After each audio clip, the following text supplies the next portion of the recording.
আজকে আমি যে রেসিপিটি করছি হচ্ছে পালং শাক দিয়ে তরকারি। তার মধ্যে আমি এই যে পালং শাক কেটেছি, আর এদিকে আমি বেগুনটা লাগে অবশ্যই। তার মধ্যে কিছু লাউ দিয়েছি, আলু দিয়েছি, আর হচ্ছে এই যে আমি বড়ি।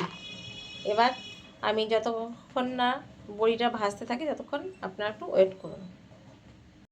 আজকে আমার হচ্ছে পালং শাকের তরকারি, তাই আমি তেলটা গরম করলাম। এখন আমি দেবো 5 ফোড়ন। এক সম্পর্কে রান্না করব, তার আগে বড়িটা ভেজে নিয়েছি।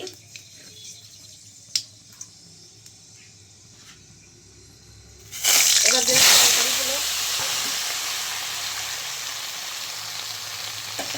ধরে এবার এটা আমি নাড়াচ্ছি।